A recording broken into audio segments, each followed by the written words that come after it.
How y'all doing? For a moment, do me a favor. Close your eyes. Now, I want you to imagine the juiciest cheeseburger you ever had. You got the perfect amount of lettuce, tomato, cheese running down the sides, perfect amount of ketchup, mustard, mayonnaise. Can y'all imagine? Pretty good, huh? I'm telling you, I might leave here after I do this and go get one for myself. But us as humans, more so omnivores, we have no issue going to the store getting some wings for the game or putting a ribeye on the grill, right? But have you ever considered meat rabbits? It's what's for dinner. So today I'm going to explain to you why meat rabbits should be something you should think about when you're looking for a valuable protein source to feed your family. Next slide. Oh, I'm sorry. Next slide. So, all animals want to live, right?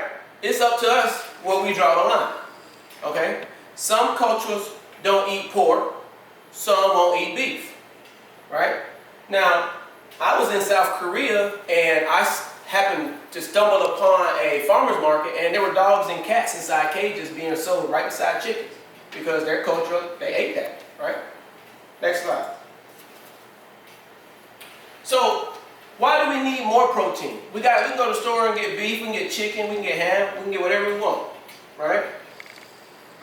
And we don't think nothing else. We just go to Walmart. Well, right now, according to the U.S. Department of Agriculture and NOAA, they show that there's at least 229 pounds of protein per every human in the United States. That's how much meat is out there, all right?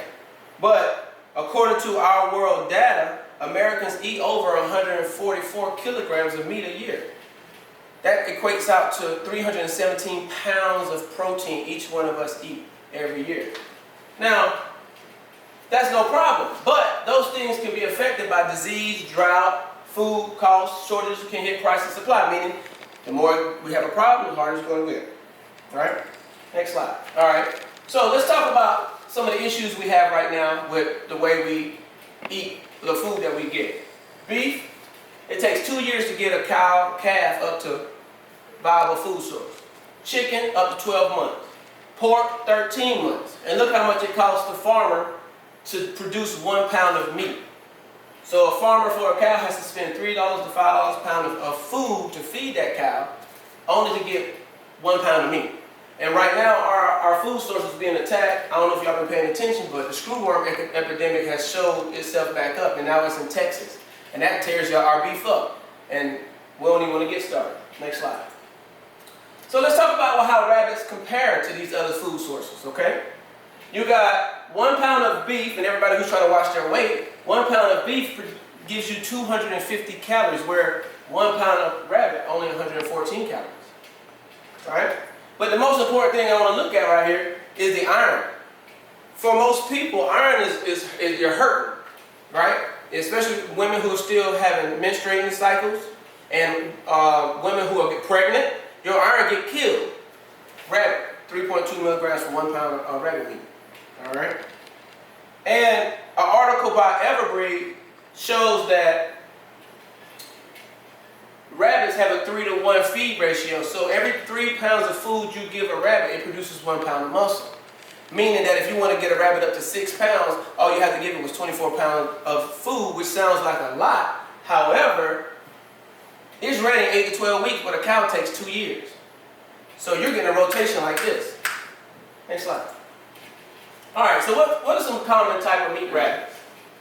We got the New Zealand, we got the Californian, we got Chapin d'Argent, Silver Fox, and the Rex. And they all have their specific purpose of what you're looking for. Some of them, not only can you get good meat off of it, it grows fast. Some of them it grows fast, and the fur, you can sell it, right?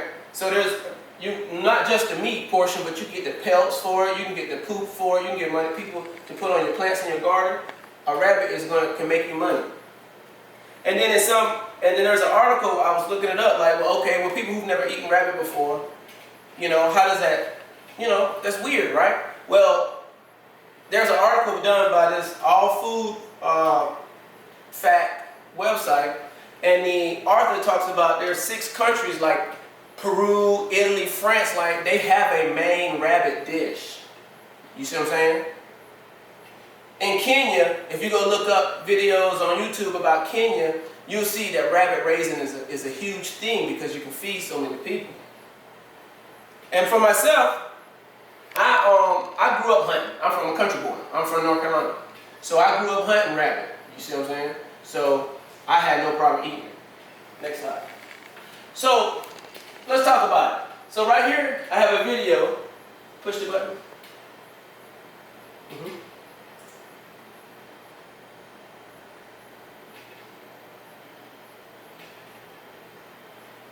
So that's Snowball and Chip. That's our backyard right there. Those are our family's beginning breeding stock. There's 2 girls. Snowball, the white one, when we started talking about rabbits, everything started falling in place. And Maddie, her oldest daughter, her daughter, got the rabbit Snowball from the 4-H club down at Hope County High School. The brown one name is Chip. My daughter, she picked him out at the Fayetteville Flea Market. So that's our first 2 does. Our plan is to get 4 does total and 2 boys, which are called bucks. With those, we can get, with that many rabbits, I'll tell you what, a breeding pair of rabbits, just a boy and a girl, can give you 117 pounds of meat a year without taking them out. So if you got 4 girls and 2 boys, just imagine how much meat you can supply to your family, right, in a year's time frame. And remember, each one is only 24 pounds of food. And everybody got right here, even though the grass looks terrible, we have some grass. You let it grow up, you can cut it down, let it grow up to about 4 inches, you come and cut it down, you can feed your rabbits a lot of that. But the pellets are really good too. They got different protein and stuff that they recommend, so you just follow it and you can just feed them pellets, okay? All right, next slide. Now, how can you do it? Well, you have a cage system. Now, cage system, you can do a cage system, but a cage system, you gotta have at least 4 square feet for each rabbit, which is basically a 2x2 cage. You can get them at any Tractor Supply, Walmart, wherever. A benefit is it, poop, everything just falls straight through. You don't have to worry about it. You know what I'm saying? My issue was, I just didn't want to confine. I wanted to be more free. Next slide. So then you have the colony system where you can just grow them on the ground, where all the rabbits are just living all together, doing their thing, and they establish their order, so on and so forth, and you just go out there, and when you want one, just get him up. And there you go. 6 to 8 pound rabbit, right? Next slide. So right now, that's what I'm building in the backyard here. I got this built in. Our HOA allows us not to have chicken, but you can have rabbits. Ah, you ain't know that. So yes, so we can't have chickens, but according to the HOA, but you have to check that for your HOAs. But this HOA here allows us to have rabbits, but chicken is not allowed. Next slide. So what if you want to get interested? You're like, you know what, that's something I might be interested in doing. Well, if you got a home, own your home, check your deed, HOA, renting, review or lease agreement, and if you do decide, it's worth considering. Thank you for your time.